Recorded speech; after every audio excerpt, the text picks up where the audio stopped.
Well, welcome. Full screen, see what that does. Nice. So, welcome. Today's topic, increasing and decreasing functions. This is Darien Lake Theme Park Resort. Used to be Six Flags, then they, I don't know, Six Flags sold it or what have you. This is a boomerang sort of roller coaster. This is a Superman sort of roller coaster. There's a wooden roller coaster. And, well, they're not necessarily functions, but they certainly have some increasing and decreasing.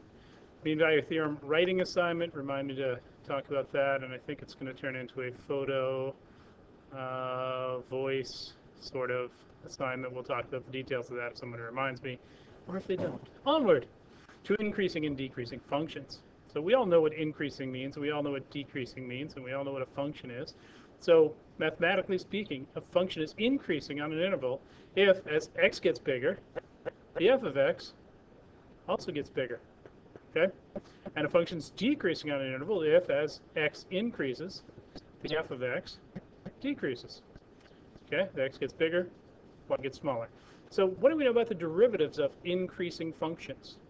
What do we know about the derivatives of decreasing functions? If I asked you to talk about the derivative of this function right here, you might say that, well, the derivative appears to be, or the slope of the tangent line, would appear to be positive.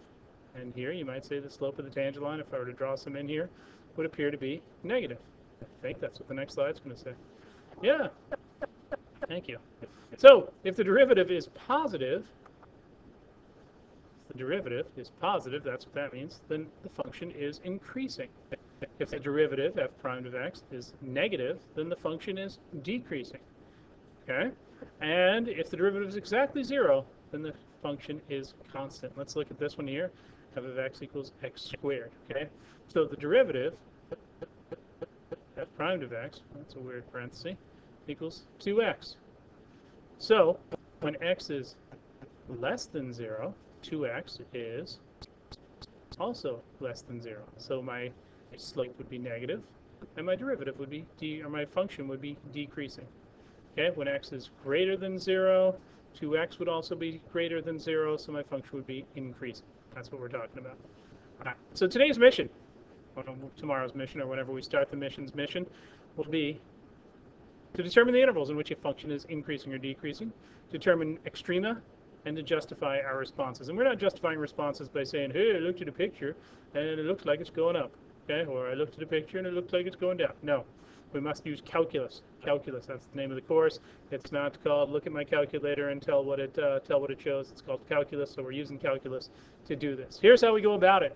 And you'll see this several times, but this is an excellent little slide for you. So first we're going to find the critical numbers, and we know what those are. Okay, we're going to use our critical numbers and any undefined points that we have to set up intervals, and we'll know what that means. Then we're going to find some test numbers, which we'll call T for test, within each interval. We'll evaluate our derivative at the test numbers, and then we'll use that to determine whether the function's increasing or decreasing, and then we'll talk about extremities, whether we have maximums or minimums and their coordinates. Okay? Sounds complicated. It's got 6 whole steps. Look, they're right there. Okay? So to find critical numbers, we must find the derivative. So let's find the derivative, f prime of x,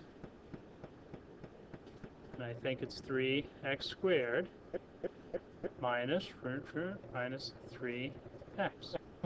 Okay, to find critical numbers, we must find where my derivative is equal to 0.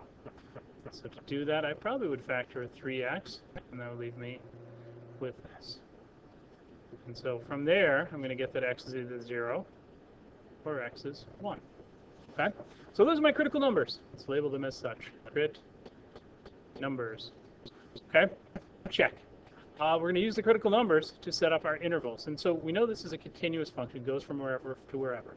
So my interval, my lowest, is going to start down at negative infinity.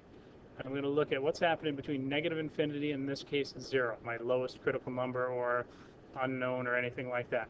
Then we're going to see what's happening between 0 and 1, and then we're going to see what happens between 1 and infinity. Okay? So we need to pick a number between 0 and negative infinity, and we could pick negative 742. We don't really care, but we're going to be really easy, and we're going to pick negative 1.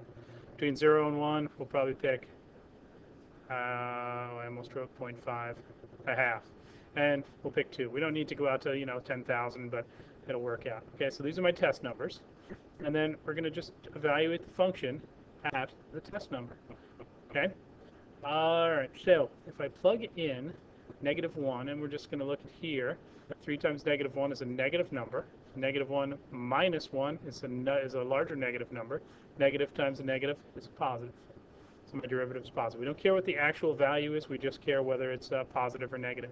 When I plug in a half, on the outside I get a positive number. On the inside I get negative. Positive times a negative gives me a negative. And then lastly, when I plug 2 in, outside's positive, inside's positive, and so positive times a positive is a positive. Okay, so we've evaluated the function at the test number. We're just really worried about whether it's positive or negative. And then we're going to determine what that all means. So if my first derivative is positive, we know the function is increasing. If the first derivative is negative, we know my function is decreasing. And similarly, like so. Okay, so now we need to use that to talk about what sort of extrema we have. Okay, if I have a function that's going from increasing to decreasing, what happened when we changed from increasing to decreasing? That's right. We have a maximum. When I have a function that goes from a decreasing function to an increasing function, what happened there? We had a minimum. Okay? So we know that we have a maximum, and we want to know the coordinates of our max and our min. So my maximum is at 0, comma, and we go back to the original equation, and we plug 0 in. 0 cubed is still 0, 0 squared is 0, 0 minus 0, 0. So my max is at 0, 0. My min is at, in this case, 1, comma, let's see, 1 minus negative 1/2. And there you are. Okay? All right, which leads us to the first derivative test. So that's what we're talking about. And I'll show you what that's about. It's written right here. The first derivative test. If my function changes from a positive to a negative at my critical number, oh, excuse me, then the critical number is a maximum. If my first derivative changes from negative to positive, then my critical number is a minimum. Okay, and this is how we have to justify that we have a maximum or a minimum. Okay, so if I say justify your response, you would say f primed changes plus to minus. Okay, positive to negative. So that's what we're looking for, is that sign change of the first derivative to tell me that I have a max. Okay, so when we're talking about justify, that's what we're looking for. Not because, oh look, it's the highest value. Sorry, that's the same voice I've been using.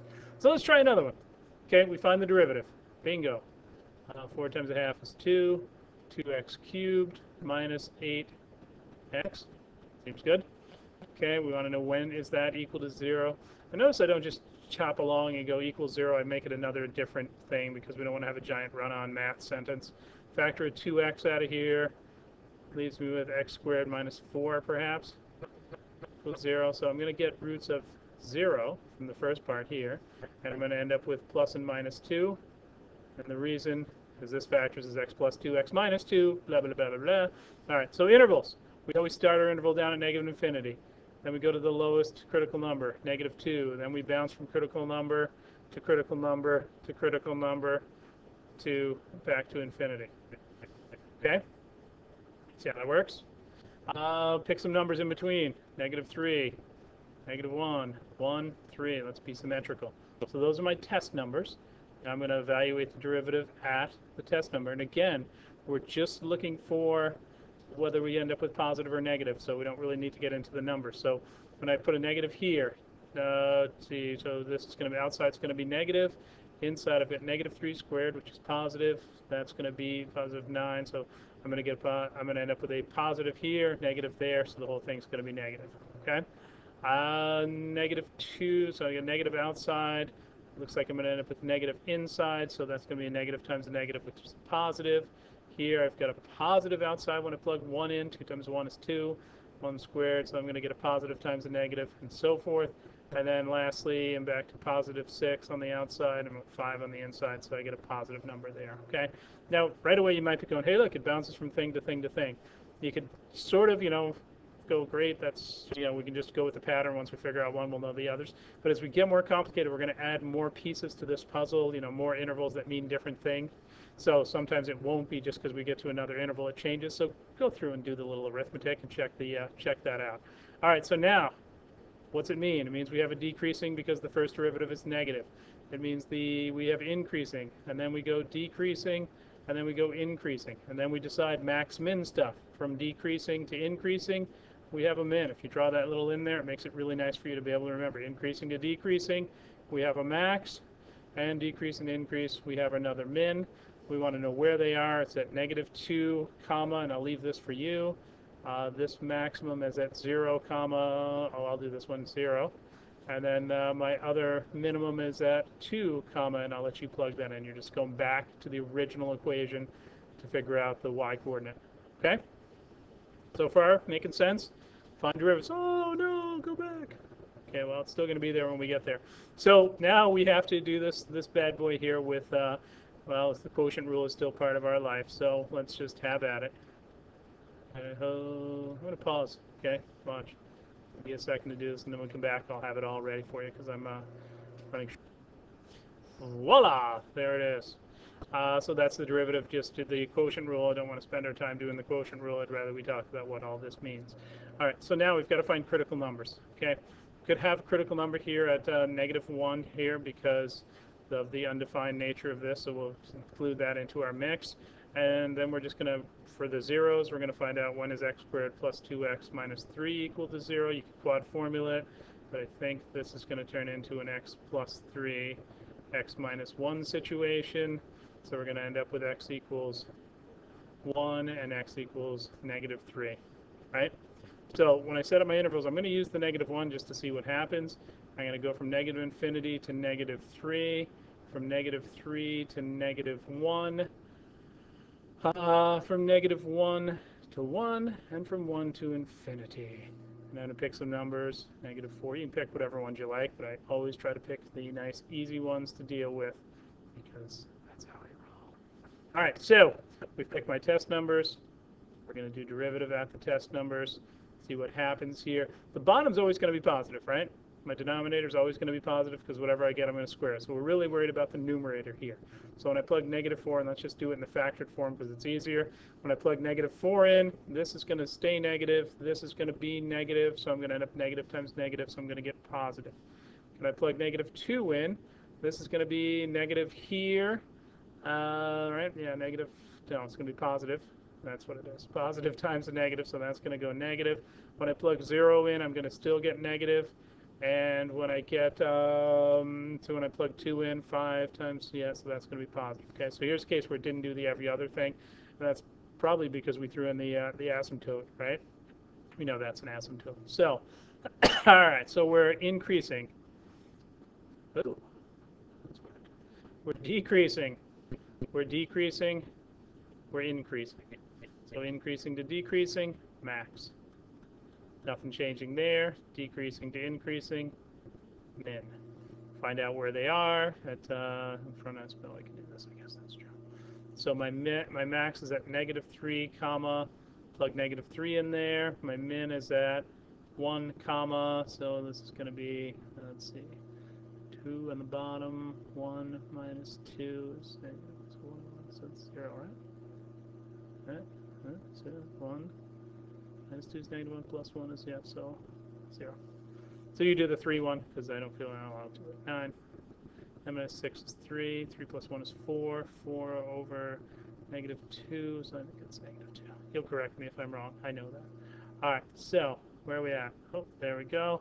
So remember, we're going to determine if the intervals in which it's increasing or decreasing. We're going to determine the extrema. We're going to justify our responses with our calculus, not with our calculator. Notice I did not at any point get out a graphing calculator and go, look, it's going up. Hey!